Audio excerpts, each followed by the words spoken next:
to the Sounds of Stadia podcast, episode number 70, the big 7-0. You're joining myself, Chris, alongside my lovely co-host, the techie teacher himself, Mr. Tom.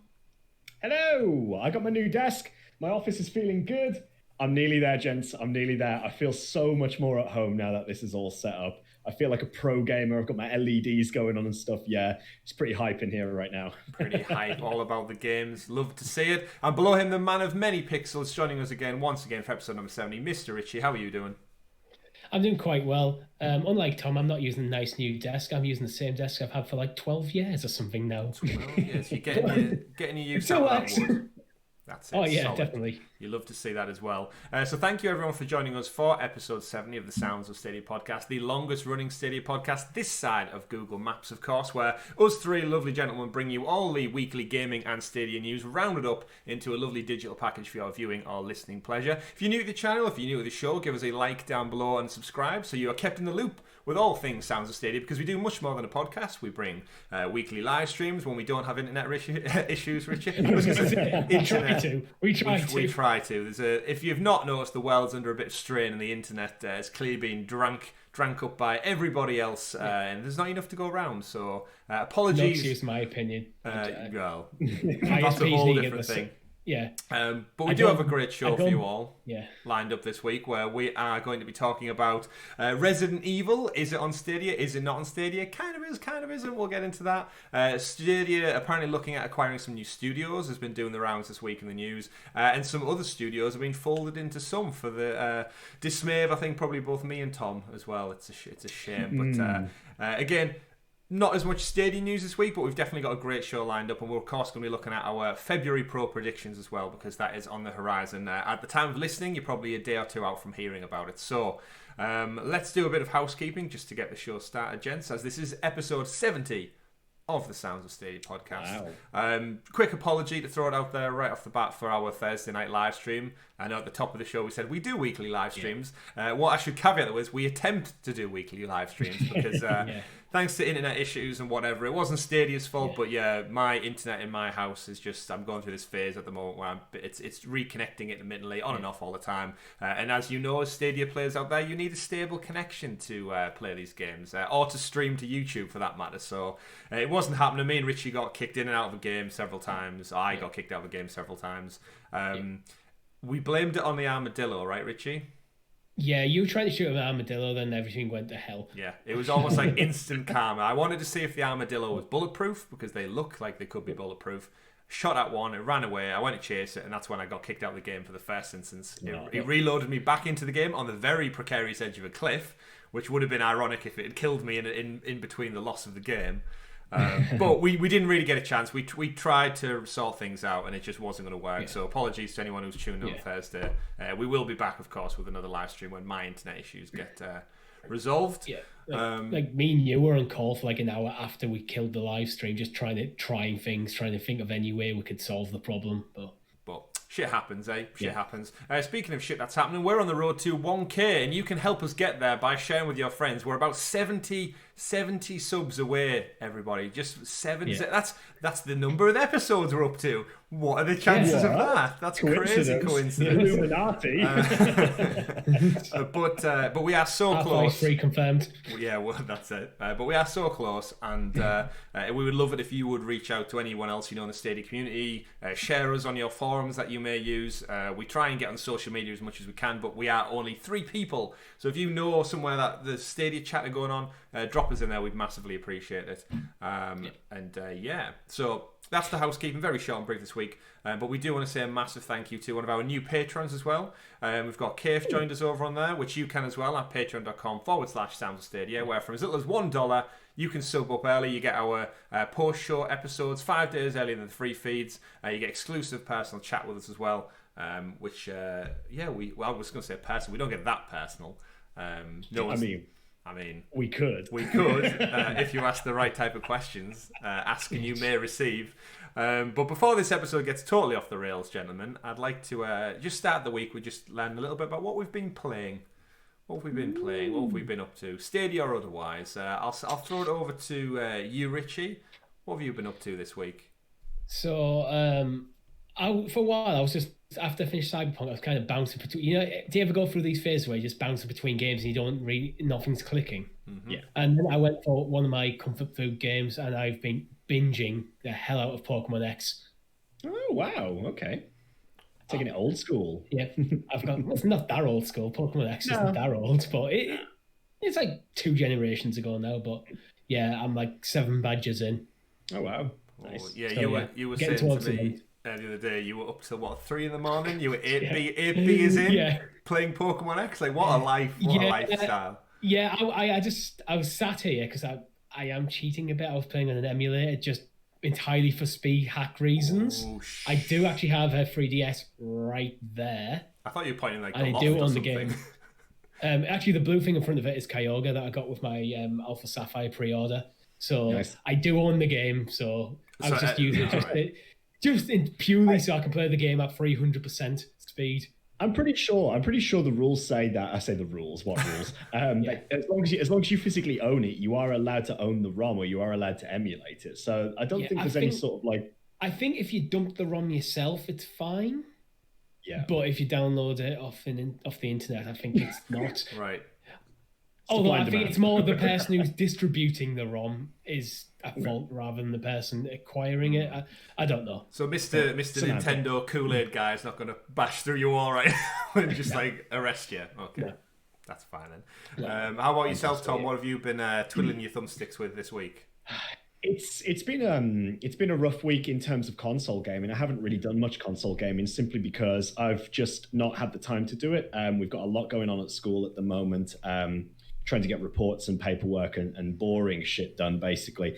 But in between, the League of Legends European Championships have started up, the LEC again. So I sort of found myself playing a little bit of League of Legends again lately, just because new champions are being released. It's a new season, and I'm just a little bit hyped for that at the moment. That being said, they have released the beta for the Wild Rift, which is the console version. It's currently out on mobile at the moment, but there are rumors it's coming to console. So I'm still hopeful that we might see it on a certain platform by Google, but I'd love to, but League of Legends mostly for me. League of Legends, interesting. I've been playing a little bit of Hitman, not 3, because I feel like I've got the original 2 games to get through, so I've done a few of the other missions in that one myself, and if anyone's kept their eye on my Twitter feed, after last week's post show, I got a bit of an itch to jump back into the world of Lord of the Rings Battle for Middle-earth. I went through all the loopholes of not so much emulation, but first point of call was I didn't have a disk drive, but then thankfully I had one through work, which was like a Lenovo whatever, so that plugged in and worked fine. Installed the games. They will not open on Windows 10. That was the first problem I had. I had to find a forum that had a patch, which was cobbled together with some lovely fans of the game who were clearly good at developing or editing game code or something like that. So they had a patch 1.9. I had to do that, then install a separate launcher, and it was a whole rigmarole to get these things to launch and play. But I've managed to do it. I've went into the code and changed the resolution so I can play them at 1080 as well, which is nice to see. Right. And I've been jumping in. They've tweaked some of the characters, like kind of animations, and they've edited some of the maps where they're a bit clunky when EA made the game back in like 2006. So it was great. I even tried to showcase it to my wife, who doesn't understand the fun in RTS games to a point where. But she's more than happy to micromanage you around the house. Well, exactly. Yeah, but there was the whole concept of RTS. It was like, right, there's your L's, highlight them, and then attack those bad guys over there. And then she was like, but I'm not doing anything. I'm just watching them play out the attack, and then you highlight them again, you move them to the next part. And I was like, but it's more about like when you get to the resource management, and at that like 10 minutes in, I was like, I've lost you out now. Like, I don't get the combat. Wait till you get to the resource management. It's a hard sell for a non-gamer. An RTS game is a hard sell, whereas I think anyone like us and anyone out there who's played them before, fine well you can sink hours into like hacking trees, digging for stone, searching for gold, and just like you get stuck in that limbo where the enemy attack you defend your fort, and you just kind of, no one really makes any movement. It's a bit like the trenches in real life. No one gets any actual ground bar a few meters, but 7 hours into the game and 3 a.m. in the morning, you're thinking, I should probably pause it here and get some real sleep. But it just gives me that encouragement that I'd love to see more RTS games on Stadia, because that whole mouse and keyboard ability to have that flexibility to move around would be great. So yeah, a bit of Hitman, bit of old school gaming with the disc, and I do have the codes. What I actually did forget as well is when it asked for the product key, I was like, oh shit, if I threw the booklet out, because it's printed on the back of the booklet, and thankfully I still have them. I was like, whew. Then to be fair, a quick Google would have found me a product key, no doubt. But yeah. Again, playing it as legally as I can do in 2021. That's it. If I physically own it, or I've just lost the booklet, I wouldn't feel any guilt about using like a distributed like online product key, because like I own this game anyway. I've just lost the thing. Certainly. Same reason why I don't feel any guilt at using emulator to play Pokemon X, because I own the game. I own the game. But yeah, it's an interesting one. Again, I think the post-show podcast last week really made me just think about how difficult it is, and what we'll probably never see these games again, just due to licensing and copyrights, and especially with the movie tie-in things we discussed, like Tom Yours' Star Wars Galaxies, which we know they've got deals left, right, and centre now with everyone else. And yeah, the Lord of the Rings stuff was a year. Now it's Warner Brothers, and it's the Tolkien estate, and it's Amazon own the rights for the Second Age, and it's all this. I was going to say maybe we'll see an Amazon Game Studios Lord of the Rings, won't we? I mean, I'll play it. So yeah, it's a whole thing. But yeah, let us know in the comments below. Go check out the post show from last week, where we went a little bit more in depth about what movie game tie-ins we love to play. It was a really good episode. I love chatting about old school stuff. But that's not what we're here for. We are here now for the present, the current, and the future. So Tom, if you could give us the rundown for the super sexy special Stadia story segment, aka the news. And the news this week kickstarts off with the Resident Evil showcase that was last Thursday. It dropped. Actually, I watched it. Initially, me and Richie were going to do a watch-along in hope that it came to Stadia. And then all the internet problems we had, it was like, let's maybe not push our luck with even doing that. So we moved on. But thankfully, it wasn't too much of a loss, because the Resident Evil Village trailer looks great. They're going back again, which we knew, with that first-person perspective. Following off the back of Resident Evil 7. So they've very much got like these distinguished styles now, haven't they? We've got the remakes happening with 2 and 3, and whatever follows on from that one in the third person style, and then we've got these ones leaning heavily into the very spooky first person. Now, to kind of feed the story in, so the showcase basically showed off some of the gameplay. You start in a village, which of course, just so they could shoehorn the name in with the Roman numerals, they had to go with. And then you end up in some kind of castle. And there's some giant lady, basically. Have you seen all this on the internet, guys, about there's a woman who's like 8 foot tall, and apparently everyone thinks she's like the absolute bomb. Just because I don't know whether... I've seen some memes going around with Capcom and Resident Evil, with all the villains are tall characters with top hats.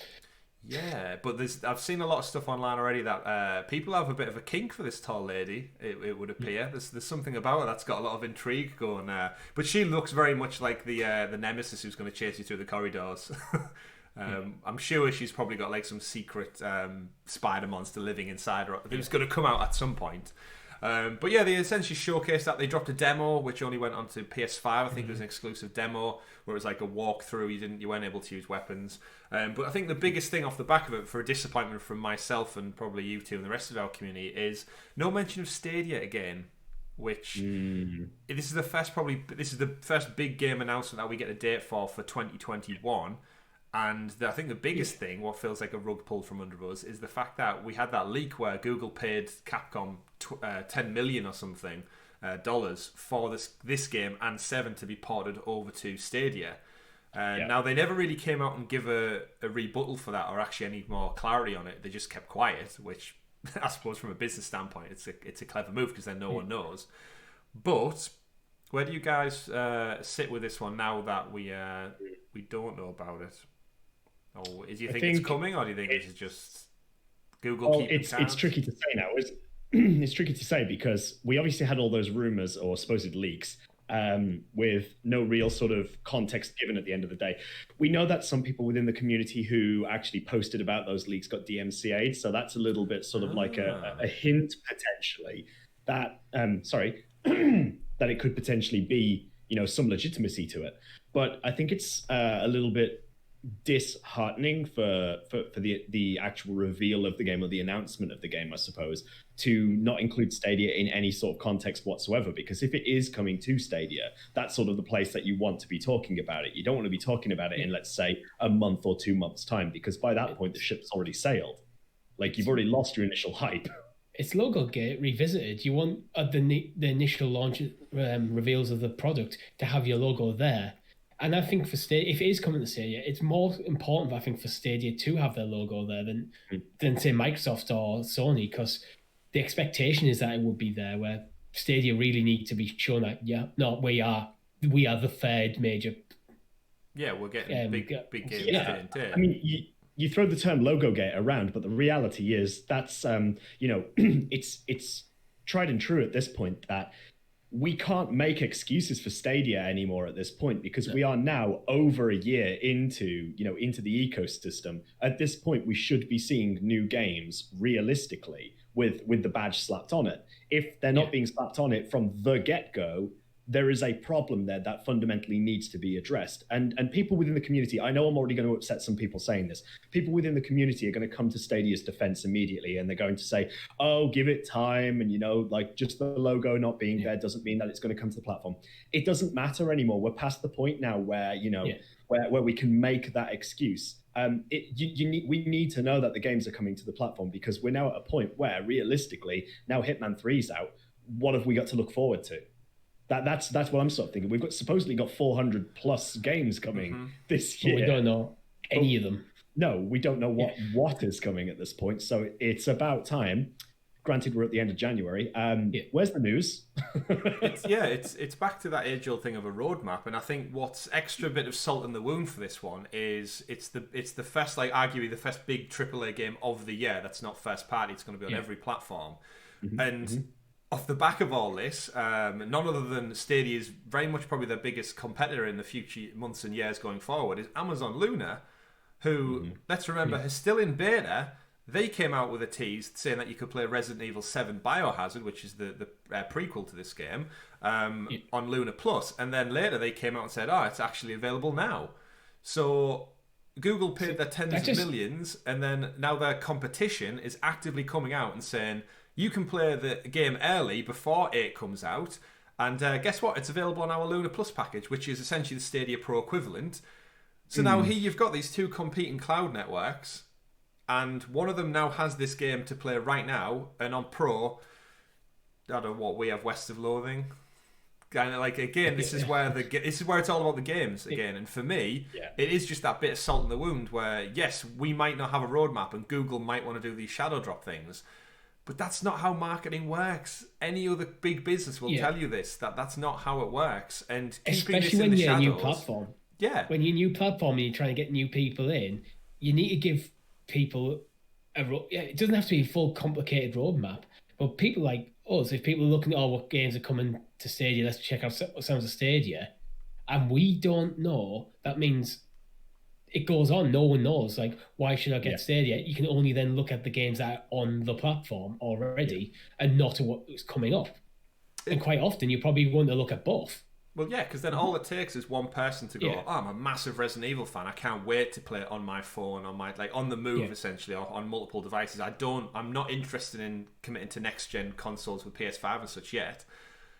Oh, look, Luna are tweeting out that you can play the old one now and the new one's coming. But I did have one eye on Stadia, and now my favourite franchise of all time has come to Luna. I might deviate over to there. And that's when you lose your footing from a marketing standpoint, because people will switch and they won't move back. I think the bitter taste in my mouth here is the fact that, again, that's that leaked document. And I know we're really basing it on leaks, and we're not basing it on any real hard evidence for it.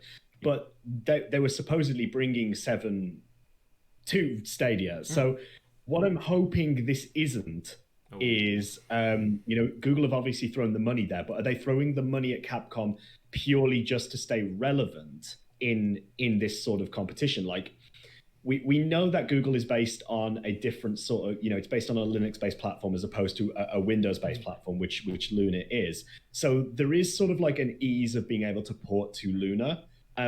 But I doubt Amazon have had to throw, tens of millions at Capcom to allow them to do that. Yeah. they probably haven't had to invest as much money, and maybe that could be a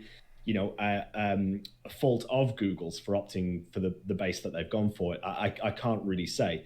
But what I'm hoping this isn't is an ongoing trend where if we want to expect to see certain games of a certain caliber on Stadia, that Google then have to fork out tens plus, hundreds plus of millions just to try to appease the developers. We should be seeing these companies want to do it. Like that's where you want to be at. We don't want Google to be approaching people and saying like, right, okay, we would love for your game to be on our platform. What we need to see is them saying to Google, we would love our game to be on Stadia. That's the end goal. And that's what they want to achieve. I do think that will happen eventually, but that just comes with player base. But once you need to get your player base up, and to do that, you need to be hitting the big AAAs. And this Resident Evil is one of the pillars of the gaming industry. Always has been. Since like Resident Evil 1, it's just been ubiquitous with gaming. But I think if it is a problem with porting to the platform, that might be why Google have to fork out the money to make it worthwhile.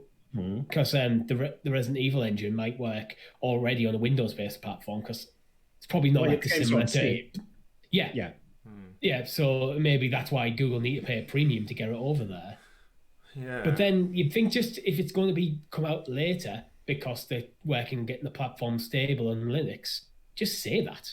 Like, interesting. So my not biggest worry, but is there a scenario, gentlemen, where that leak for Google was Google paying 10 million? Is there a possibility Amazon offered more, and that's why it's here, and it actually isn't coming to Google Stadia at all, and Amazon just beat them with a bigger offer, and now they've got the same deal, which was 7 coming early and then 8 coming later? And is there a chance we go into May and we just don't see 8 or 7 at all? That'll be rough. That will. If that's the game that we're playing. That's just a bad precedent, because any titles would then just be coming down to a bidding war between Amazon and Google folding. Yeah. Because it is suspicious that it's the same deal, right? That it's port 7 across and then 8 when it launches, and now, especially within the showcase, they actually mentioned that it's coming to last gen as well. You're going to see PS4 and Xbox One iterations of the Resident Evil 8 or Village. And here we are, where Stadia's breaching that gap between last gen and next gen. And this, again, it's no mention. Silence isn't golden, unfortunately, when it comes to marketing. And then you get 3 Muppets like us who theorize and stretch things out. But we only do that because we don't have the info. Yep. Yeah, you can only speculate. I mean, that's eventually people have to succumb to the fact that that's what we're going to do. You know, when there's no real clarity from Google about a situation which directly involves them, we have no choice but to speculate about it. Like, and you know what would have put all this to rest? The Stadia account retweeting the Resident Evil thing with maybe just a side eye emoji or a ghost emoji or a little house for a village. That's all it would have took. Just some kind of acknowledgement that we're in this ball game, we're playing this. It might not be now, we might not want to talk about it now, but just the smallest shard of acknowledgement that it's potentially coming. And yet here we are. So to wrap that one up then, lads, will Resident Evil 8 be on Luna on the May launch date alongside the rest of the industry? Yes or no, Tom? Not at launch. I'm with Tom, not at launch. I think it will be at launch. And I hate getting into this. Do you? Really? I think we're going to... On what basis? On the basis that I think we're going to have a Connect between now and May. They have to have something to talk about between now and May. And at the Connect, I think it's the only next big AAA game this side of summer. And they need something to showcase, and I think that's the only reason they'd stay quiet on it, is that they want to do the typical thing where they're going to hold all the cards close to the chest for some kind of event. Yeah. But I don't like that approach. I'm sorry to say, Stadia community, I'm sorry to say I don't like that approach anymore. I hope there are some people who agree with me. Yeah. It's not good. It's not smart. It can work occasionally, but when you're doing it for absolutely everything, this for me, you put the information out there, but then you hold some of the information close to your chest. Maybe something like release date, if you're not sure when it's going to be. That's something you can hold back. But something coming to the platform isn't something you should be keeping quiet on. it's something you should be shouting from the rooftops from. But we'll see. But then on a weird twist of fate, then moving on to our second story later in the showcase, Resident Evil is coming to Stadia. So is it? Yeah. So let us know in the comments below what you think about whether or not we're getting Resident Evil Village. But in terms of the actual game, it has arrived, but not in the way probably a lot of people were expecting from the showcase. So those Ubisoft fans out there, those people who are part of the Division and play the Division 2, there's a special event coming across that runs from February the 2nd through till February the 15th, the day after Valentine's Day, with special outfits and gear as well, and weapon skins you can earn and such, and you can kit your people out within the Division with the little hats and the Raccoon City PD armor and such as well. So yeah, 25th anniversary. You can play as. So it is coming to Stadia, just in the form of a little niche part of another smaller game. Yeah. Does that appease you too? Cosmetic DLC for another game. Does it appease the missing itch? Or the oh no, not in the slightest. No. I mean, it's cool. I love the I just love the stuff that comes with Resident Evil in terms of like the characters and a bit of the lore. I like the ongoing sort of storylines of different characters, but it's just an event in the Division 2. Like, it doesn't really... Yeah, if you're a big fan of the Division 2 and you're buying your cosmetic stuff and you're also a big Resident Evil fan, this is fantastic for you. It's depending on the cost of it, of course, but for everyone else, I think it's just kind of, that's a cool thing to see happen. I might jump back into the Division 2 just for this, because I think it'd be nice to get the gear, at least just to participate in a crossover event. But I suppose I know we're a Stadia haven't played in a while. We should play Division 2 at some point. Yeah, let's do it after the podcast. Yeah, it doesn't fill that gap. It really doesn't. I'm sorry. Yeah. It's a shame the Division 2 doesn't actually have like a zombie horde mode yet, because especially with like the built up streets that they have in Washington and such, I feel like it would lend itself very, very well to just swap out the usual NPCs for zombies and give them like a different movement style, and change the hit points maybe it's more for just like gun them down, headshots, one hit kill kind of deal. And the Division 2 could be a very, very different game very quickly. And you're basically just describing Rainbow Six Quarantine. Well, except for it's not first person, but yeah, essentially. Yeah. Where is Quarantine? We forgot about that one. That could be another game on the horizon for this year, one of the 400. Could be. But yeah, so if you're looking for some Raccoon City merchandise or some Resident Evil stuff, jump into the Division 2. You've got up until the 15th of February, starting the 2nd of February, for the 25th anniversary event. I do like to see it, honestly, but it does seem like a bit of a bitter pill off the back of not finding out you're getting 7 or 8 and your competition, Amazon Luna, who is still in beta, are getting it. Obviously, it doesn't make a difference to us in the UK because it's still not available. Yeah, I have a quick update on actually Rainbow Six Quarantine. It was actually originally slated to be released on March the 21st this year, but on January the 19th of this year, it's basically being pushed back to the next fiscal year, so the 2021-2022 fiscal year, which will be like after April. We'll take it out. We'll put it in that same bracket with I can't think. Skull and Bones and Beyond Good and Evil 2. Is it Beyond Good and Evil 2 or 3? They're not games. They never were. It's just vaporware. CGI concepts to rouse the hype train. Although The Last Guardian eventually came out, so who knows? It did, yeah. And Half-Life Alyx out of nowhere. Yeah. It's not quite Half-Life 3, but hey. But hey. But speaking of games that have came out, our third news story of the week is Hitman 3 is now available on Stadia, and it's came out to really good reviews, gentlemen. I've watched a good couple of bits and pieces as I've been playing through like Hitman 1/2, whichever levels I've been playing. Hitman 3 launched this past week. I've seen loads of people jump into it, loads of the Stadia community as well. I think Meg did a great stream, Megatron X, if you've not checked out her channel already. She did a great stream playing through, and again, it's a really good one, I think, for audiences to participate in because there's so many outcomes. But the game looks gorgeous, and it just reiterates my love for the fact that this studio, IO Interactive, are now moving on to a James Bond game. It has me super hyped for that. But it's currently sitting with a Metacritic score of 83. It's getting some stellar reviews. places like Push Square, IGN, giving it 9s out of 10s. Very much saying it's more of the same, but it's got a bit more story to this particular one. If you've not seen the opening credits, it starts off very much like a James Bond Mission Impossible. You fly into Dubai, you land on one of the big skyscrapers, and you have to go in and assassinate your target within one of those big, massive, luxurious penthouse suite kind of deals. Does this tickle either of your two interests, or are we still on? Have we been drawn in by the potential first AAA game of the year, or are we still a bit lukewarm on the Hitman approach? I'm very interested, to be honest with you. I've just got to find the time to sit down and actually do it. I know that when it first launched, IO had a few issues with the servers on launch day, particularly with the transferring of like old data from Hitman 1 and 2, because of this whole like World of Assassination platform that they've got, because it's all embedded into one system, isn't it? Yeah. Hitman 1, 2, and 3.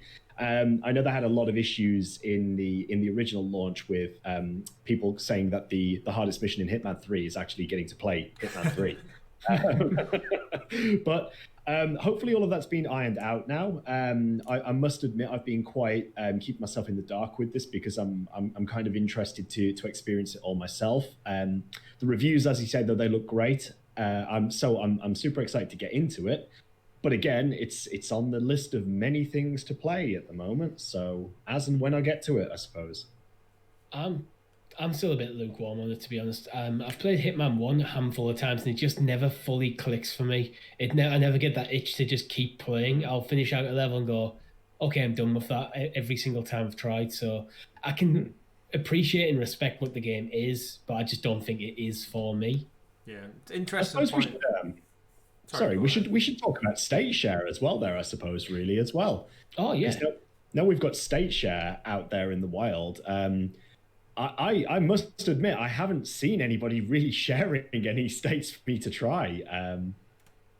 I don't know what's up with that. I don't know whether you guys have had a different experience. Have you seen anybody sharing any states for Hitman 3? Not from the bits and pieces I watched, but some of the ones I watched that weren't on Stadia, admittedly, as well. It was on PS5, showing off ray tracing elements and stuff like that. So there might be stuff in like the Reddit. Yeah. Oh yeah. So I'm gonna put a community shout out here then, guys. I'm really tempted with Hitman 3 here. I'm going to buy the game. I'm going to buy it tonight. But I want you to show me so far. I want you to tweet at me at AdaxisLP or to @Stadia. And I want you to tweet me your state shares from Hitman 3. I want you to show me why I should move this up my playlist. There you go. There's the challenge. Why I should move it. So yeah, give me the experience.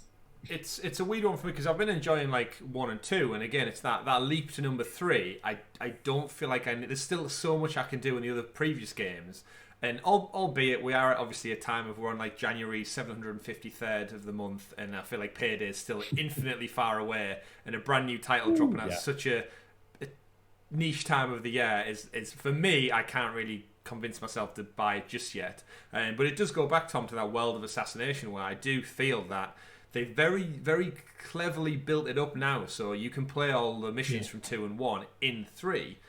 So they've almost like built like kind of like a games as a service almost, where if they could add more maps in and more customization and more variety into this game going forward, they've almost built like a perfect platform where, yes, if you enjoyed 1, you enjoyed 2, just play them in this one, but this time around you're getting slightly better graphics and whatever else comes with number 3, better newer weapons and stuff, because it is just a big sandbox at the end of the day. But the fact that it's all within this world of assassination, one engine, one place, it bodes quite well for the franchise as they step away to do 007 things. I think this could still be a very ever-present game that gets almost like seasonal content, and if it does really well for them, it's something they can almost like dip back into at free choice without having to put like another title out, and that's quite a clever business model for games. It's how they released Hitman 1, how they rebooted it. They rebooted it on an episodic thing, so every episode would bring out a new level with new challenges and stuff. So they have the world of the assassination. They could literally just go, every night, maybe a couple times a year, we'll just drop a new level. Yeah. It's like if they crunch the numbers. Sorry? Is this the end of the franchises in like releasing subsequent sequels then? They have been referring to it as a trilogy. It doesn't mean that there won't be a Hitman 4, but I think it's the end of this overarching storyline, which is why I think they're more focused on story this time round. Yeah. I'm just interested to see that if this is, now that the trilogy is complete, and we're obviously talking about this now from a games as a service sort of perspective with persistent updates for the foreseeable future, we'll call it. Yeah. I'm just interested to see that with them moving on to a new IP or to a different IP, moving over to the 007 game, whether this is sort of it for Hitman for the time being, because obviously they've done in the past with the Hitman games, you've sort of had a collection of Hitman games, then a big pause before this new trilogy's come out here. So I wonder whether this is actually now drawing a line under the franchise, per se.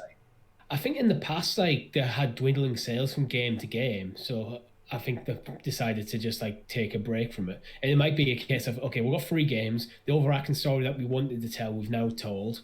Let's go do something else for a little while. We'll still support the games, and then we'll come back to it later. We might come back to it after the finish with 007.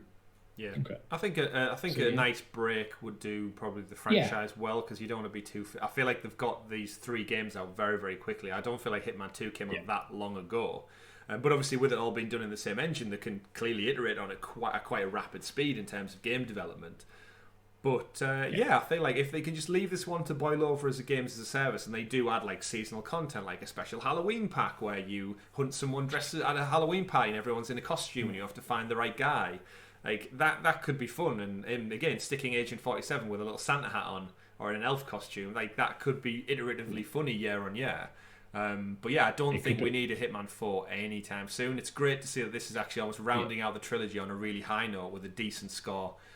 Coming out at a time of well, let's face it, there's not much out right now, so it could potentially have the clear runway to do some decent sales numbers. So I hope it does really send IO off onto the Bond franchise with a bit of money in the coffers, and they can look back at this and think, actually, we can do seasonal stuff if it's financially viable for us.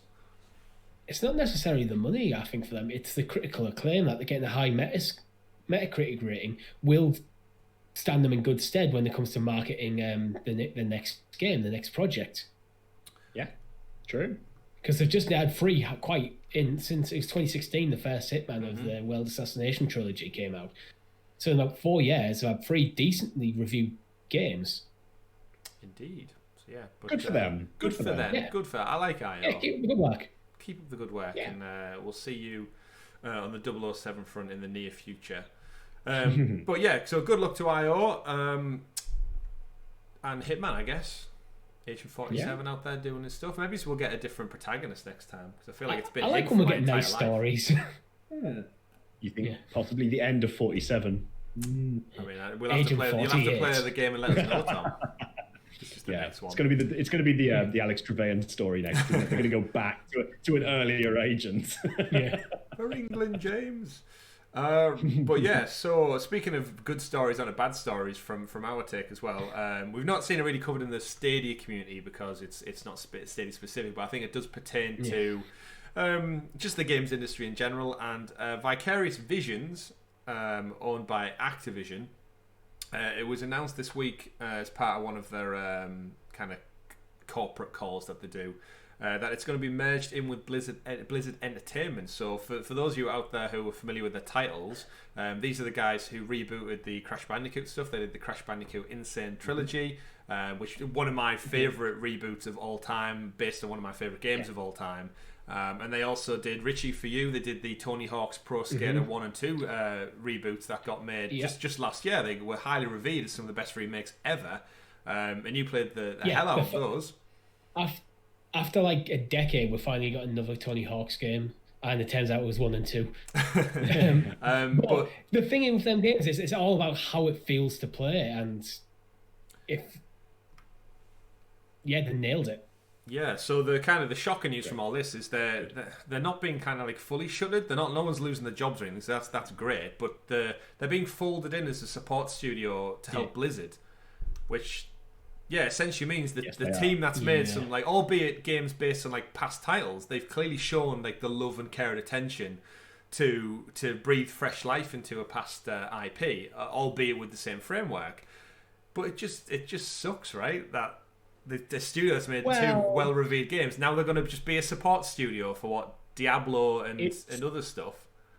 Yeah, so they're supposedly actually, I mean, this is where I get a little bit hyped because they're actually supposedly working on a complete remaster to Diablo 2. Even with Diablo 4 in the works, they're looking at remastering the original Diablo 2. The only issue with that is that quite recently, Blizzard actually released Warcraft 3 Reforged, which was supposed to be a remastered Warcraft 3.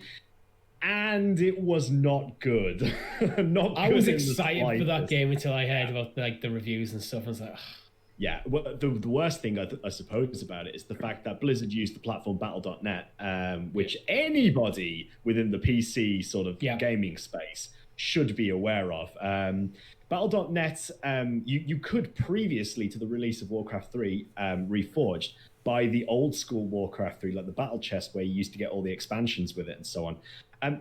They took that off. They got rid of that and replaced it with Warcraft 3 Reforged because they were basically giving a big middle finger up and saying, we want you to play the new one, screw the old game. Like, even though a lot of people, like you, Chris, with Battle for Middle-earth, a lot of people had a lot of love for Warcraft 3.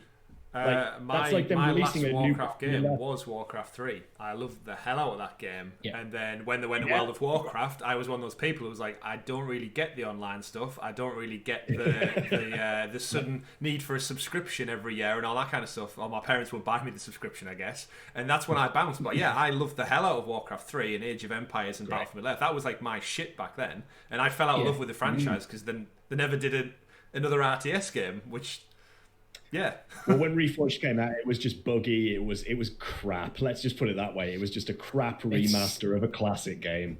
I might have to borrow your disc drive, Chris, because I've got them on disc. I can't play online because the service is down, but I can play the campaign, and the campaign of Warcraft 3 is amazing.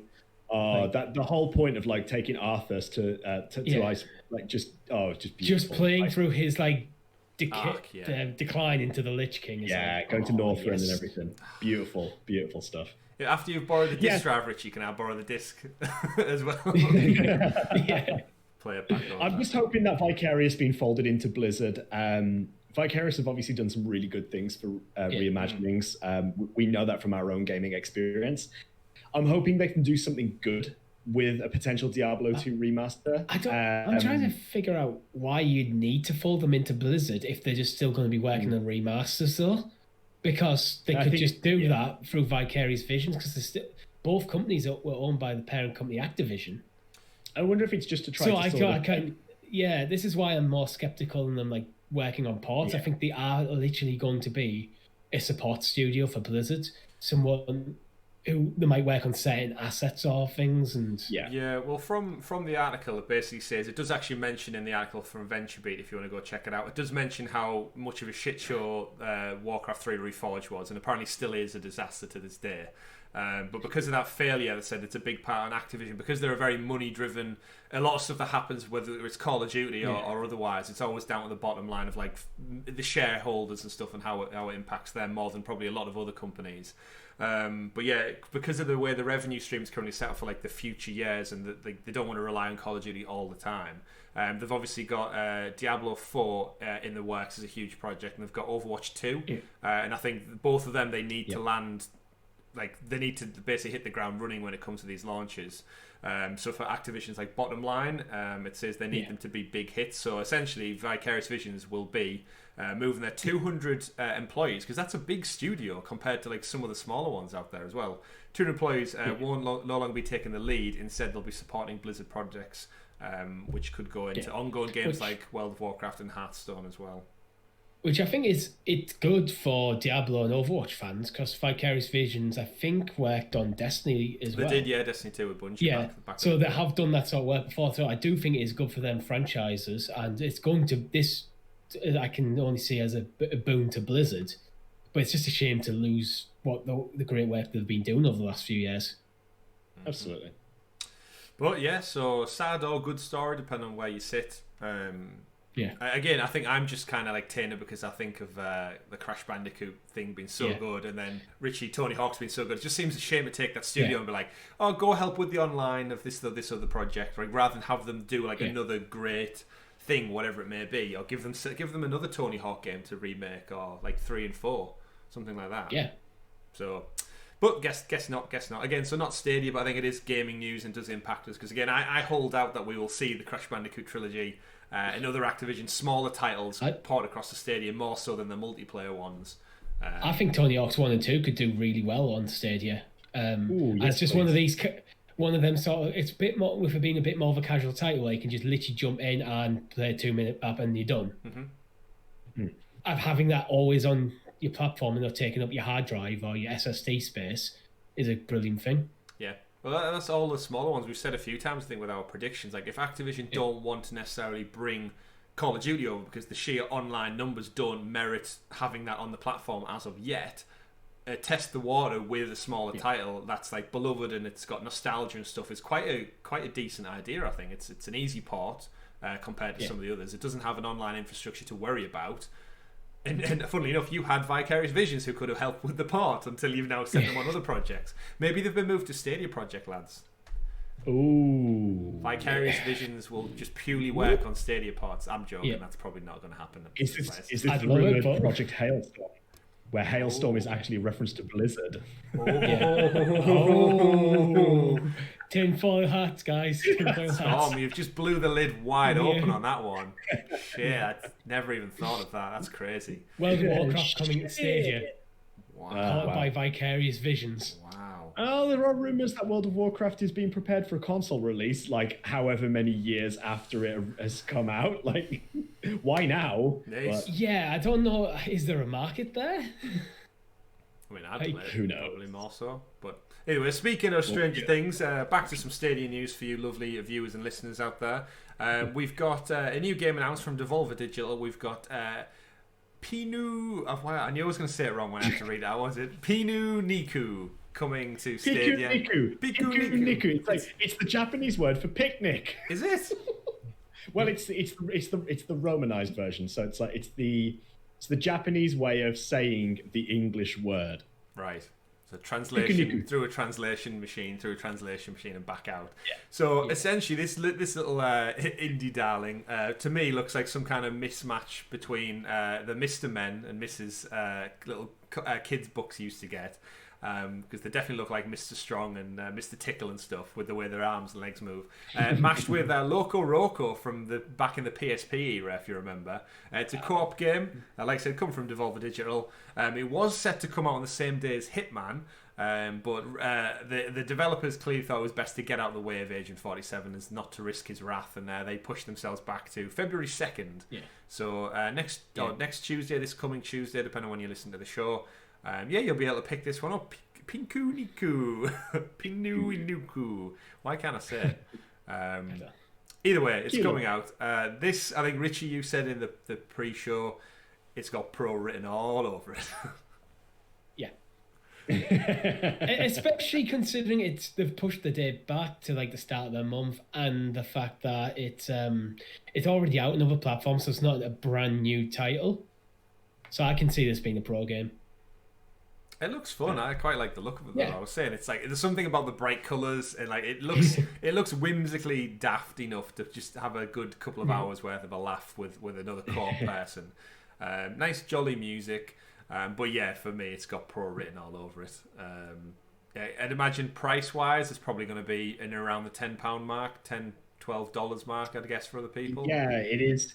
We do have a price for it already, I believe. I'm just going to get it loaded real quick. $10.39 or €10.39. So we're probably going to be looking around about $7.99, $8.99. That sort of mark. £10.29 on Steam. Right. Okay, so probably just a little less than Steam, potentially. Yeah. Interesting. Well, I'm building up my Google credits, lads. I'm currently on about £8 something, so... Nice. I keep spending mine. I have an option when I buy stuff from my phone to just partially use it. So I had like £2 and what did I buy? I think I used it on Immortals Phoenix Rising. Oh, partial. Interesting. Yeah, I thought it was all or nothing. I feel like for a while I had the option to use some of it, and now that's gone. That's been completely taken away from me. But I did manage to accrue enough for Scott Pilgrim for when we did our stream. It was Scott Pilgrim. It wasn't Immortals Phoenix Rising. Yeah. Oh, so you just lied to us, Richie. Yeah. Live on the show. You just lied to your two co-hosts.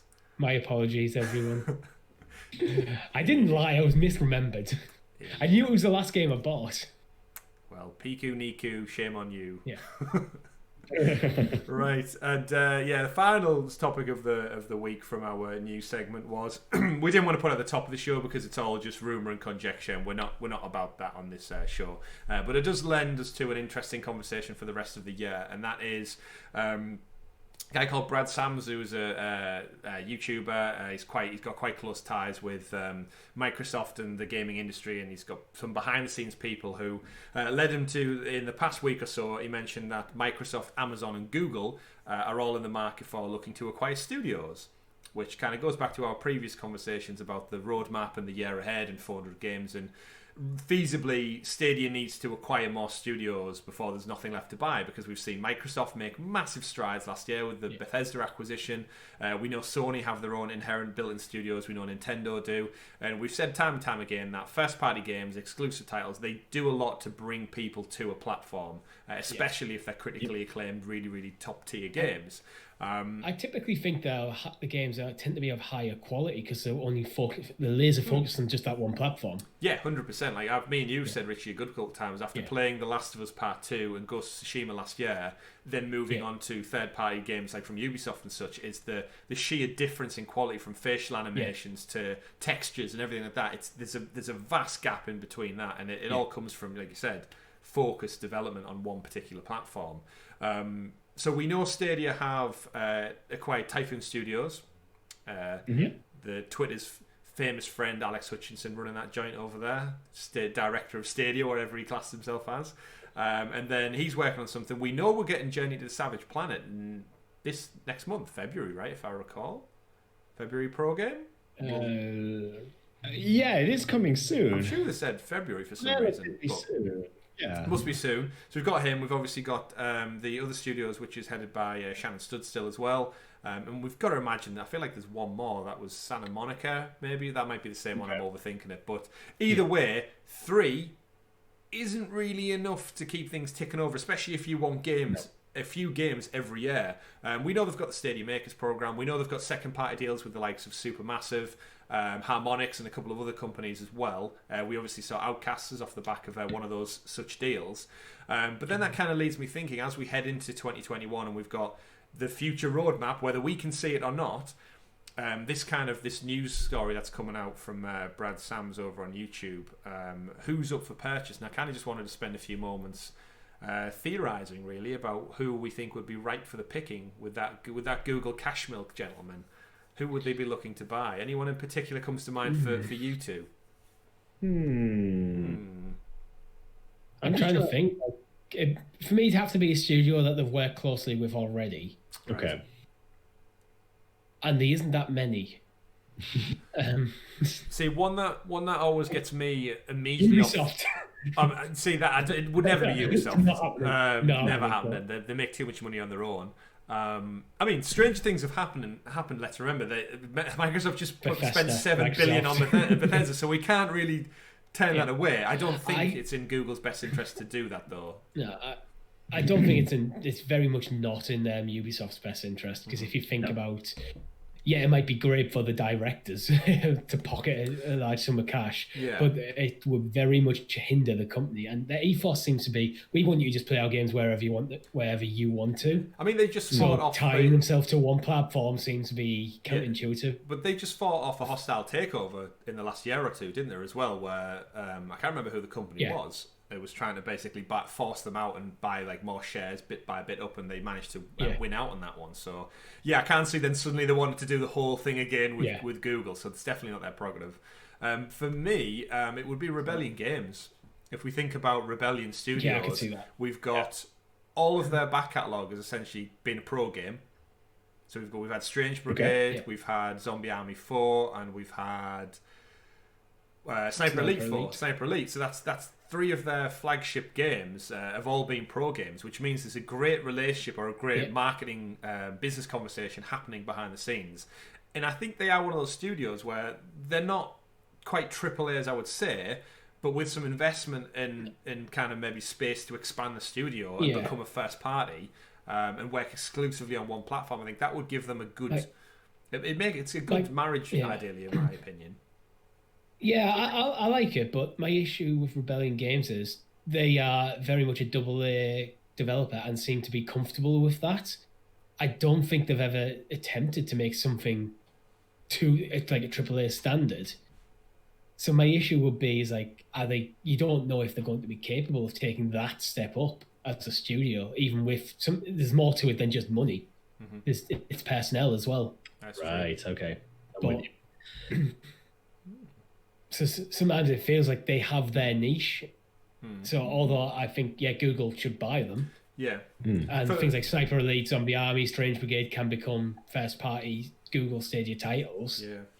Well, it's an interesting one with the games, because for me, I would expect that they're probably ready for a new IP, though, as well. Like, you've got up to your 4th iteration on Sniper Elite and Zombie Army. And, like, Strange Brigade was obviously one of their attempts. I don't think it was probably received as well. As much fun as we had, I don't think it was received as well to the wider masses. So they're probably ready to start a new thing, and I think it'd be a great starting point to be an exclusive from Stadia's standpoint anyway. Yeah. Interesting. Yeah. I think if they stay like this AA developer and keep releasing their games as pro titles, then because the appeal of the games might be, then more people are likely to try it rather than having to fork out, and they'll make the money back for the pro subscriptions. Yeah.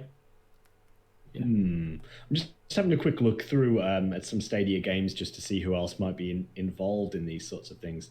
I would have previously gone with someone like Handy Games, but they were acquired by THQ Nordic, so we can't go for that anymore. Well, that's the problem. If you wait too long, either Tencent or THQ Nordic are just going to come in and absorb every company. So, got to be quick, Google. Yeah, got to be quick. It's tricky because you're right. Again, on the same sort of basis there, you just look at the publishers that are really supporting the platform.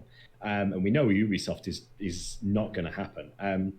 Curve Digital, possibly. Not a lot of games in their back catalogue in terms of like Stadia support, but you know, we've got Ember from them through Muse Games. Previously known for games like, we've got Human Fall Flat as well. Sorry, I should say that as well. That's true.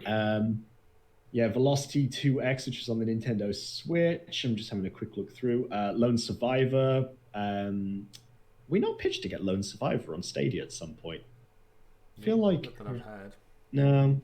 Thomas Was Alone. You know, a lot of old like indie titles again with quite a bit of oomph behind them. But is indie too low? Is that pitching it too low? Is what I'd be worried about. I'm not against it. Them picking up indie studios. The problem is I don't think it's going to move the needle the same way as like Sony. Sony's ownership of like Naughty Dog, or things of that. That's the sort of caliber. If you want to get first party exclusives, you kind of need to be getting up towards that caliber. So you want to either aim for a studio that's already working there, or one that is maybe just a little bit off that you think with the right investment can step into that.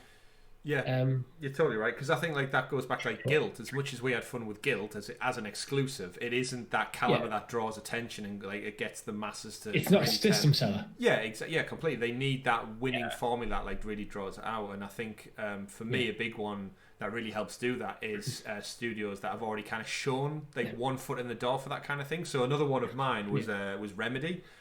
Who obviously they're famed for Alan Wake. They've got the recently release of Control, and they also did Quantum Break on Xbox back in the day as well. And they are, for me, one of those developers who are clearly capable of producing a AAA quality game, but on the budget of a AA game, because Remedy made Control with like barely any money compared to the other studios. It's actually shocking. Albeit it didn't run that well on last gen, from a visual standpoint. To me, it was marketed and looked from all the trailers and actual, now because I've finished the game, it wouldn't look very far off a AAA standard quality from the mechanics and the animations. Spot on. Remedy's a good one, because if you think now if they had a bigger budget and a bit more time, they might have been able to fully nail that full AAA feeling. But when they were very much probably like 2.9 A's. Yeah, it's I can't really see Remedy with Stadia though. See, that's the thing. My thing with Remedy is that they've kind of jumped around quite a lot. They had a relationship back in the day. Well, obviously, when they did Alan Wake and stuff, they were kind of all over the place. And then they dealt a deal with exclusivity for why do I keep asking? For Quantum Break, where they had Iceman from X-Men and it was like built into a TV series when Microsoft were doing the whole TV and gaming thing. But then Control, I think the reason a lot of it is, like you said there, with a small budget, stability. I think all these independent studios out there right now, they're looking for that influx of cash that they don't have to worry about where the next project's coming from. And I think Remedy is at that size now where they've proven they can make a Game of the Year winning title, remember? For a lot of outlets for 2018 it was. Like, how long do these studios go about not knowing where the next paycheck is going to come from? And I think being bought by Stadia would actually benefit both parties immensely. Yeah, my problem is if Remedy was up for sale, I think Sony and Microsoft would be fighting over it. So yeah, in which case, I don't think Stadia comes into the conversation just yet. As much as Google is like financial powerhouse, these people who've developed these independent studios are passionate about games. They want to see what's best for the studio as well. And if you got a choice between Sony, Microsoft, and Stadia, you basically got a choice between Sony and Microsoft. Unfortunately, at the moment. Are they not all spent though right now? Like, does Sony need another third-party action game when you've already got Horizon and Uncharted and Last of Us? Like, It depends what you want to use the studio for. You look at Guerrilla, who made Horizon. What was it? Killzone. What was it? Killzone. Yeah, two very different games. True. I mean, I'd love to see it. I just think Microsoft is spent out right now. I don't think they need to be making any big acquisitions anytime soon. I mean, they haven't even finalised the Bethesda deal yet. Paycheck. I wonder if a good acquisition might be a publisher like Devolver Digital. You're just thinking you're sort of like... just like hitting mid-market, really. Because like Devolver, we're not really talking about like a massive big hitters. But we are talking like, we've got the support from Crow Team in terms of Serious Sam. Previously they've had like the Duke Nukem games, the Talos Principle. Then you just go all the way down like the silly games as well, like Genital Jousting is one on the top of the list. You'd actually be buying a lot. Well, did Devolver Digital own any studios? They do. Just the publishing rights? No, I believe they own Crow Team and they own Good Shepherd Entertainment, and then it's publishing for a lot of indie studios. But getting them on board, I don't know. I think it's a tough question. Actually, it's a tough question because I think the problem we've got there is, as you've said before, Chris, is that a lot of people, a lot of the time, we look at this and then you just think, they've waited too long. They're already acquired by some bigger entertainment group. I think another thing we need to really think about here for a moment as well is the other side of the coin is that, we've got, Stadia's own first-party development, which is Stadia Games and Entertainment. It's that entertainment part of it as well that needs to be fleshed out a little bit because there's nothing there yet, really. I'd be interested to see where they're going to go with that and what they could acquire to support that too. I just always took that and entertainment as a way of just differentiating the head of the studios from just a Stadia Games. So that Stadia Games and Entertainment sounds a bit better. I'd like them to all get their own unique names. I feel like them all being like just all under the Stadia Games Entertainment banner. I would like to have them have their own like unique personal take, so we can now recognize like what does it mean to be this title game as opposed to just they're all Stadia Games Entertainment. I think you'll see it in the future when we actually start getting like games come from the first party studios, probably similar to Ubisoft, where like Ubisoft Montreal and like stuff like that. But he's another one I'm just going to throw out there. Sega. It's been rumored a lot for Microsoft as well, that one, but it's something for me. I just think because they come with like the mascot of Sonic and all their IP. Then I think it forces Stadia's hand to you can't go exclusive with that because it would just piss off the rest of the industry even more so if you went like, the next Sonic game Stadia exclusive. Sonic's now a Stadia mascot. I think you risk too much wrath with that purchase than you do Sonic positivity. big of a franchise now. I don't think it needs to be. I think it's the known name being now hidden behind a different platform that would frustrate people and put them off. Yeah, you're probably right. I could see them almost going, as weird as a 90s kid saying this, see them ending up with Nintendo. Wow. Or Sega. That is weird. Sega over the last probably 20, I suppose you're right. years now have worked very closely with Nintendo. Wow. After they dropped out the console market. That is true. But yeah, I just think there's not tainted, but yeah, if you take a beloved IP, I mean, and potentially put it somewhere else, I think anyone who's going to think of Stadia, how many people are just going to kick off about, again, whether they've bought a Sonic game or not in the last 15, 20 years, the fact that this Sega mascot is now, you can only play his games on Stadia is like... But just because the studio is owned by Google doesn't mean it needs to be exclusive. True, but do you think it's beneficial for Stadia then to just not do that? Like, again, well, if they're buying if they're buying the publishing rights, then they're getting things like Football Manager and a couple of other things as well. Humankind. So it could be, okay, we're going to, you can get it here on Stadia, but we're also going to maybe play nice with others. True. And then they think about it, if you bought a new Sonic game on your PS5, Stadia getting a kickback from that. True. Tell you where you can play Sonic on Amazon Luna. Oh, let's not. Let's not. So sticking with a few studios, and then I've got in mind Supermassive as well. We know they've got a deal in place with Stadia, so that is the people who made the Until Dawn series on PlayStation as an exclusive. They've also they're taking part in the Dark Pictures anthology with Man of Medan and Of Little Hope. I think is what it's called, was their recent one. Town of Hope. I can't remember what it's called. Again, horror, always based on horror. So if Stadia aren't getting Resident Evil, this is probably another studio who has clearly shown they are capable of making a AAA quality game in terms of visuals, because Until Dawn looked gorgeous back in the day on PS4.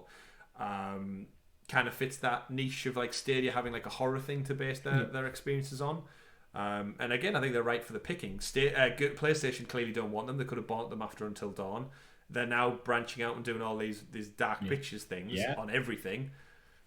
I think that'd be a good get for them. They're not really tied to any one particular brand. No, that's fair. And even on that sort of basis as well, if you want to talk about those current deals, you can also look at the likes of Harmonix as well. We know they got a deal in place with Harmonix. Could it be a resurgence of the Harmonix brand? Who knows? Yeah. Who really knows? You could make a case for any studio. Yeah, you could. Even things like Capcom and Konami, that you could make cases for both and against. I wouldn't want Konami. It's too much bad blood that comes with that purchase as well. Yeah. Unless they're going to bring back a Metal Gear Solid. Maybe we get Kojima. Well, he's independent as well, yeah. And the final one for me that just popped into my mind then while we're talking about all these things was Quantic Dream as well. Okay. David Cage, obviously they did Detroit Become Human, Beyond Two Souls, and Heavy Rain back in the day. I know there was a minority investment from a Chinese company, I think last year sometime or the year before. Can't really remember. Tencent. No, it wasn't Tencent. It was another one. But again, when similar to Supermassive games, that they can put out that AAA quality, because I love Detroit Become Human. Very distinct. It's almost like Telltale, but on steroids in terms of the way the games run. And I just think they're kind of just floating around. They don't have any exclusive deals with anyone. They're a decent sized studio. I don't know why. In my head, I have an association with them and Sony. I don't know why though. It's because they made 3 exclusive games, didn't they? Wasn't Heavy Rain, Beyond Two Souls, and Detroit all Sony exclusive for the most part? Maybe it's PC as well, but exclusivity. So that's probably why, Richie. Yeah. But then, obviously they're not, and I think they said after the Detroit Become Human, I'm pretty sure they made an open statement saying they ported them all over to PC, which was part of the fest. They're moving away from Sony exclusivity because the games came to PC. And then I think now they're sat there. I think the only problem that comes with them is David Cage and the hostile workplace allegations, all that stuff that happened last year is kind of potentially not good press for a new platform. But you can never win with these things, can you? Really? There's always you can buy them out though. Yeah, there's always some. You can buy the company. Go, look, we'll take the company. Here's the money, but you leave. Ooh. Yeah, maybe it's he might take. You never know if he's getting a massive stack of cash. like go set up a new studio, but it's possible. It is indeed, but yeah, I can't think of any more than a couple of indie ones that we've probably seen in Stadia. I think they, for me, are those triple 2 to A quality studios that are independent currently. They're not working on any active projects with other publishers or platforms. And if you want to get them in the door, like you said right at the beginning, Tom, it was like, these games need to be underway now, otherwise it's going to look like a very barren 2022 and 2023. And yes, we're getting 400 games, but is it just going to be held up by little indie titles? Left, right, and centre. Yeah. We need these flagship tentpole games, as we've seen from Sony and Microsoft and Nintendo. I'd probably say third of the year, you need something to prop up the platform that's exclusive. Yeah, please give us more, and please give us it now. We need hope again. Little hope. Little hope. Supermassive games. Just a smidgen. Good. Do you think we're just a bit salty because January's been a very slow news month? It's tough because we're also in lockdown as well, and we're just looking for some sort of joy in life right now. Any shred of light that we can find. Yeah. If you're looking for a shred of light, though, gentlemen, you'll be happy to know that Cyberpunk's patch is finally out. The 1.1 patch, as promised. I jumped back into my game on Stadia, and it didn't fix the glitch that I'm having still. So I'm still stuck with those two conversation threads overlapping each other. So I've just gone back to Valhalla. I think I'm coming up on 100 hours in Valhalla now. So I must be near the end, Richie. Tell me I'm near the end soon. I clocked in over 100 hours, so if you're cleaning up the map entirely... I'm trying to do the story stuff specifically. I'm starting to now go past all those little glistening mysteries and bits of wealth, because I'm rich enough, I'm powerful enough. I'm just going to mainline the story now. I need to crack on and play that game. I'm still... nowhere. You were the most excited of the three of us for it. I know, but it's bad timing with everything else in life. It's so difficult right now. Fake Viking. Tom is a fake Viking. Do them tattoos stick on? Are they drawn on with felt tip? Yeah, hold on. You need to stop wasting your time on League of Legends. Get back it's okay. Oh, there's Richie's salt coming out. And then just to wrap up the show, gents, as we do, there was a couple of things that have been dropping in the news the last couple of weeks, but we've not funnily enough not got around to talking about them. Have you seen all this stuff going on with NBA 2K21 and not getting updates? Yeah. So obviously none of us are basketball fans, so we're not really probably clued in to all that. But apparently the game's getting its standard updates and patches on every other platform, and Stadia's just been left out in the cold. Things like roster updates. Apparently loads of people move teams halfway through the season. Again, we don't know how it works. So apologies to any basketball fans out there. But there's like players who are on the wrong teams like many months later, and it's all been updated on other platforms, and yet the Stadia one's just left out there. Not good. It just seems like typical bad 2K practice. I mean, that's what I've started to feel about 2K in recent years, is just that they've just, whatever's going on behind the scenes, it just feels like they just don't care as much anymore about the consumer. We wait for the longest time for, I know it's with Gearbox as well, but we wait the longest time for certain Borderlands 3 patches in the initial, like in the get-go when it first came out on Stadia. And this is like months after the game had already come out. So just to give you a bit more clarity on, so the article of 9 to 5 Google, I know there's a few people who tagged us on Twitter, so thank you for that, for pointing out the article as well. But yeah, apparently in Reddit there's just 2K and Take-Two Games are essentially ignoring the Stadia port. Ongoing title relying on updates, publishers kept in line with the NBA season, so 2K fans have had an issue. The updates just aren't coming through. Rosters specifically for Stadia haven't been updated since November 18th, 2020. Biggest issue is that the lack of official roster updates puts the game out of sync with the actual season, and a bunch of other things as well, patches and such. A huge list of bugs, which is apparently the Stadia port still has compared to other platforms. But on the plus side, at least the game's still on Stadia, right, Chris? Compared to other sports games? Funny enough, when you reference sports games there, we wouldn't have an episode without my FIFA follow-up, so... FIFA 21 coming, of course, winter, not even a year, just winter, coming this winter. Did they even say this winter or just winter? It could be any winter in the years to come. It's coming winter 2027. But yeah, as of now, ladies and gentlemen, FIFA 21 has been available on other platforms for 106 days. And as we now trickle into it's weird because for me, Richie, now as we trickle into February, I'm picturing like our football season in the UK essentially is like kind of starting to head into like its final throws now, where all of your fantasy teams, you need to get them done if you want those points, get your bets on. The top part of the league breaks away from the lesser half of the league, and the title race really starts to begin. And you and me and many other people, all the Twitter feed, I see every post the official Stadia page puts out there, scroll down, you will see a handful of comments as, where's FIFA? Got an update on FIFA. And the shocking thing, back to the roadmap, I know I say it every week practically now, but this isn't marketing. EA and Stadia are far too quiet. This is a AAA game that's still the best-selling game on PlayStation and stuff. It beat out a lot of the Ubisoft games that launched. FIFA was above them in the UK physical sales media, and yet here we are with just mum's the word, tight-lipped, and it's just getting a bit fed up with it all now.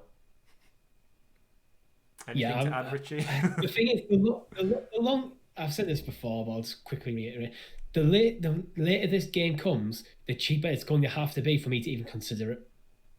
And even then, to be honest, I might just on principle, just like, no, because I don't want to support games coming this late to the platform by giving you like 25 quid for a game that's like over 100 days after other platforms. I mean, at what I point... really hope with this game, I think this game is never going to flop on Stadia. I really do. Because of how late in the season it is. Because I dare say most people who wanted FIFA have got it by now on other platforms. Unless you only play on Stadia. Which just makes me think, like, I hope EA don't look at the sales numbers and go, well, we're not going to we're not going to move a new FIFA over because no one bought it. Yeah. It's making it rod for its own back. Context of the reality. Yep. At what point will we be... I mean, the ironic thing is if it comes out after the bloody season finishes, wouldn't it? But at what point do we get closer to next year's FIFA than we are from last year's FIFA? It must be like around April time. Interesting fact. At the halfway point. Shifting to American football real quick, sorry. It's already too late for Madden at this point. Like, we're supposed to be getting Madden 21. That is true. But it's already too late for Madden on Stadia. We're very quickly approaching that point with FIFA, if not, as you say, already passed. We passed the point now before... That's the halfway point of the season. We're closer to the end of the season now than the beginning. Yeah. Obviously, it's a bit different. So weird because, it's just so weird because we got Jedi Fallen Order just as promised, and it was great on Stadia. But since then, it's just been like, EA, what? Just all quiet completely. Yeah, didn't they promise 5 games and we got 1? But... weird. What are you going to do? But interesting enough, obviously, we always talk about the Premier League in the UK, but there are many other countries that do play football. On a flip side, Google's an American company. The MLS doesn't start till March, typically. So it could time itself really well for a stateside launch when everyone's like, oh, the new MLS season's starting, and we might see better sales there. But if this is a complete brand new franchise, maybe that could work, but it's not. And in the European game does start like in the summer, and it's by far the most profitable place. So, in terms of football, either way. And then last little story of the week. We won't spend too much on this time, but I just wanted to mention this. Have you seen Google maybe leaving Australia? Please don't. We need more English players. Because the one laws around news outlets. Apparently, they want Google to pay the news outlets for the search engine for the story, which, sorry, Google's a private company. The search engine helps people find your news. Like, it's daft. It's because Google making ad revenue off it, but it's like... Well, it's their search engine. It goes back to when they were fined by the European Commissions a few years ago for putting Google search engines Google search results as a priority over other search results. So if you search for a mobile phone, it would maybe direct you towards the Pixel over an iPhone first. And they got fined like millions and millions of euros by the EU Commission's authorities. And again, I still stand by. Sorry, but it's their goddamn platform. I don't go into one supermarket and expect to see other supermarket brand stuff on the shelves. But for some reason, because Google's on the internet, they're beholden to other countries' laws. Obviously, to a degree, that sounds like I'm such a Google fan. Like, they're not beholden to other laws of the country. They are. But when it comes of to all the things penalising, people have to Google for, it just seems like weird ones, like things like the practice of selling data, advertisement, all that sort of stuff that you could like questionable. Just being a search engine is like seems like a weird thing. Find yourself as a company. Yeah, it's just so It's I think it's a dying industry of the news, the newspapers just wanting to make like a final desperate legal attempt to get some money, similar to the music industry as well. I think I said to you, Richie, about the guys in the UK. They're trying to petition for MPs to get involved and politically get involved because current music artists trying to break into the music scene now are struggling because apparently everyone on streaming services listen to old music like Queen, the Beatles, and Aerosmith and stuff. And it's like, my argument to that is like, make better music. If people are still listening to the old stuff, then yours clearly ain't good enough. So sorry that you can't break into the top 100 listening. Over the last like couple of years, especially with the pandemic, I do empathise with like artists trying to get out there because they can't go and gig. So a big part of it has been taken off. But well, stream it then. Find your ways and means. Like, you have to adapt.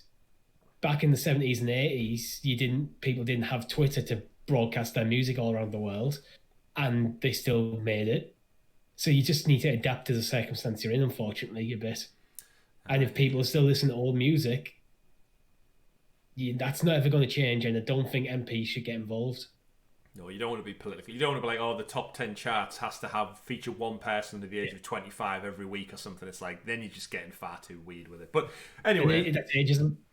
Well, yeah, potentially, yeah. But anyway, so clearly the answer to that is flexibility, adaptability, a roadmap of where you want to be. All the many things that we hope to see on Stadia. Last final point, gentlemen, give us quick shout-outs for your February Pro predictions. We get them this coming Tuesday, probably the time a lot of people are listening to this. So to round out the episode, Tom, Richie, give us some of your quick February Pro predictions. Go. All of the games that I've recently purchased. So Enter the Gungeon, Reigns, and I'm just trying to think what else I've bought recently. Go on, Richie, over to you while I think about this. I'm going to go with Pac-Man, Megatunnel Battle, and Pikuniku. Okay. Pikuniku? I'll throw in Little Big Workshop because I've been playing a ton of that. Little Big Workshop could be a good one. Yeah, it would be a lot of fun. I'm trying to think of like the store because we're guessing we get 5 or 6 again. Potentially, yeah. What games have we got? I think it depends. If they throw a bigger title at us, maybe possibly you could get something like Assassin's Creed Origins. I don't think we get any Ubisoft games. Yeah, just with Ubisoft Plus being on so close to the horizon. Just give us something like classic Watch Dogs. Ubisoft Plus, that'd be it. 1 month for Ubisoft Plus. Nah, that doesn't work. I don't think. Chronos Before the Ashes. Okay. 26 quid. That seems like a biggish one. It's budget Dark Souls. Yeah. Destroy All Humans. SpongeBob. Yeah. SpongeBob. Family Finance Ubisoft. We won't get that. I don't think we'll get any Ubisoft games. We've already got Grid. No more Hitman games to give us. Hotline Miami 2, maybe. You think? We've had Square titles before. We've got the Tomb Raider games. Lost Words finally, maybe. Oh wow. Lost Words still hasn't made it over. But yeah, there's not actually much more. Outward. Because again, I'm always picturing like there's always one big game and then like interstitial little ones. Don't remember as well, ladies and gentlemen, Reigns you can pick up with a 40p discount right now. If you weren't tempted by the £1.59 price point, maybe it's a saving of 40 pence. We'll push you over the edge on that one. But yeah, there's not really much left to go. Spiritfarer potentially, but this goes back to like the 400 games, Tom. Realistically, they're running out of games to give us for Pro, which we said could be a problem anyway. So Watch this space. By this week, we will have your rundown of Stadia Pro games, ladies and gentlemen. But don't forget, thank you for tuning in for episode 70 of the Sounds of Stadia podcast. Give us a like and a subscribe down below if you somehow haven't already. But like we also said, share it with your friends. Follow us over on Patreon at patreon.com/SoundsStadia if you'd like to give us a little bit more support. Really, really help us elevate our content into the 1K mark. Where we're going to bring you super chat and emoji things or special colours in the chat. I can't remember what else you get with it, but we can't wait. We've got loads of good stuff in the pipeline. If you are a patron, we are giving you a sneak preview in the coming weeks as we creep towards that 1K as well of what we've got lined up. It may be new shows, maybe new content, and maybe more secret stuff. But you'll have to tune in to find out. But thank you very much. Enjoy your week, everyone. Go play some games. My name's been Chris. I've been Tom. And I've been Richie. We've been Sounds of Stadia, episode number 70. Have a great week, everyone. Take care. Goodbye.